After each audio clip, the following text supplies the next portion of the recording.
It's amazing news to know that there's going to be a American-based company that's going to be promoting kickboxing. I think the problem that K1 faced here in the United States is not getting television behind them. I think that's the biggest problem.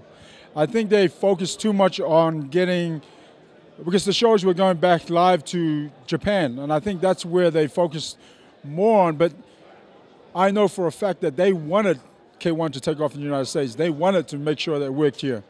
But unfortunately, I don't think they did what's necessary for K1 to take off here. Even though, like this, you got great fighters there, you got, it's a great show, but the problem is that, like anything, if you don't get television behind it, it's always tough to try and sell it to the public. And then when mixed martial arts is so big here also, you have to have television behind you. Otherwise, it's a lose-lose situation.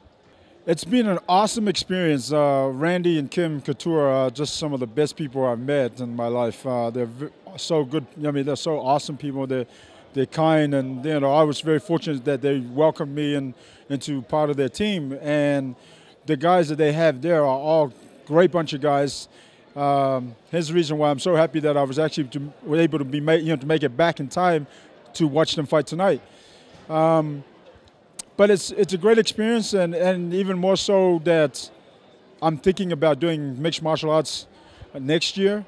So I'm in the best camp that anybody could ask for. And then there are guys that do stand-up, and occasionally we have Price and Doug, who Price comes from a stand-up background.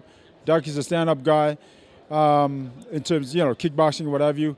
And then there's a lot of guys there also who are mixed martial arts fighters who are decent at standing up. So it's a win-win situation because you can always get your workout there. Yeah, we just got back from Japan actually. We fought in Korea. Well, we were in Slovakia. Doug fought in Korea, in Slovakia. I fought in Korea. Then we had to go back to Japan to compensate K1 Max.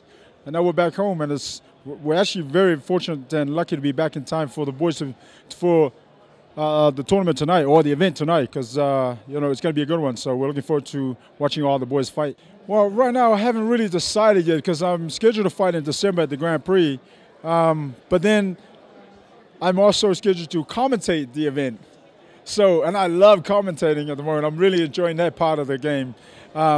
Plus, my last fight, I think I was a little bit too heavy in my last fight. So on Monday I start working with Jake, one of the personal trainers at the Xtreme Couture, and try to bring my weight down and then focus on that. So, in the next couple of weeks I'll decide whether to fight or just focus on losing the weight. Like, I want to lose at least 20 to 30 pounds and then come back strong next year.